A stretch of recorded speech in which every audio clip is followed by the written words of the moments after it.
ભરૂચ જિલ્લા ભાજપ દ્વારા વિવિધ વોર્ડના નૂતન વર્ષ સ્નેહ મિલન સમારોહનું આયોજન કરવામાં આવ્યું હતું, જેમાં ભરૂચના ધારાસભ્ય રમેશ મિસ્ત્રી ઉપસ્થિત રહ્યા હતા। ભરૂચ જિલ્લા ભારતીય જનતા પાર્ટી દ્વારા નૂતન વર્ષ સ્નેહ મિલન સમારોહનું આયોજન કરવામાં આવી રહ્યું છે, જે અંતર્ગત ભરૂચ નગર સેવા સદનના વોર્ડ નંબર 3, 4, 5 અને 6 ના સ્નેહ મિલન સમારોહનું જૂની મામલતદાર કચેરી નજીક આવેલ સંકટ મોચન હનુમાન મંદિરના પટાંગણમાં આયોજન કરવામાં આવ્યું હતું। આ પ્રસંગે ભરૂચના ધારાસભ્ય રમેશ મિસ્ત્રી, જિલ્લા ભાજપ પ્રમુખ પ્રકાશ મોદી, નગર સેવા સદનના પ્રમુખ વિભૂતિ યાદવ, કારોબારી અધ્યક્ષ હેમેન્દ્ર પ્રજાપતિ, જિલ્લા ભાજપના ઉપપ્રમુખ દિવ્યેશ પટેલ સહિતના આગેવાનો અને કાર્યકરો ઉપસ્થિત રહ્યા હતા।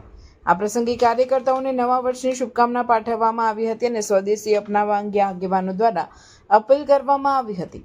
સાથે જ બિહાર વિધાનસભાની ચૂંટણીમાં એનડીએને મળેલ ભવ્ય વિજય બદલ ઉજવણી કરવામાં આવી હતી।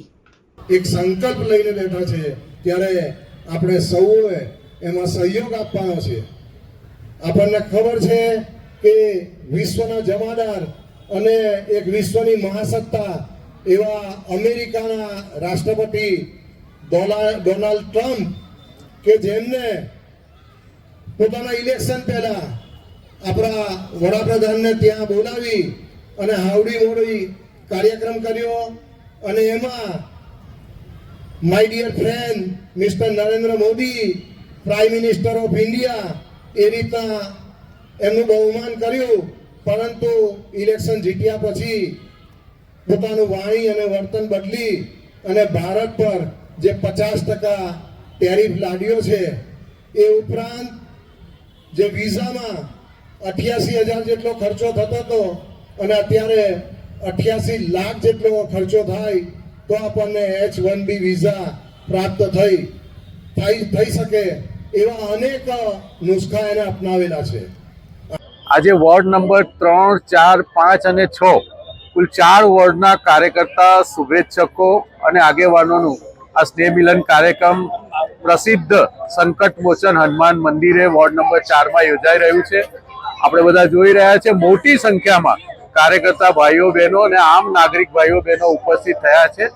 પ્રધાનમંત્રી નરેન્દ્રભાઈ મોદીનો આગામી દિવસોમાં જે સંદેશ છે આત્મનિર્ભર સંકલ્પ અભિયાન, એ સંદેશો આજના કાર્યક્રમના માધ્યમથી કાર્યકર્તાઓ અને શુભેચ્છકો સાથે આપણે કરીશું।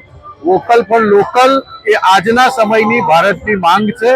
ભારત એ કોઈ પણ દેશ ઉપર નિર્ભર ન રહે અને પોતાના પગ ઉપર ઊભો રહે, એટલે આપણા તમામ નાગરિક ભાઈઓ બહેનો સ્વદેશી તરફ આગળ વધે, આપણા રાજ્યમાં અને દેશમાં બનેલી ચીજ વસ્તુઓનો જ ઉપયોગ કરે અને આપણી આર્થિક પરિસ્થિતિને મજબૂત કરે, એ હેતુ સાથે સંદેશ પહોંચાડવા માટે આ પ્રકારના મોટા પાયે કાર્યક્રમોનું આયોજન કરીને પ્રજામાં સંદેશો પહોંચાડવાનો આ હેતુ એ પ્રધાનમંત્રીનો છે અને એ સફળ થઈ રહ્યો છે।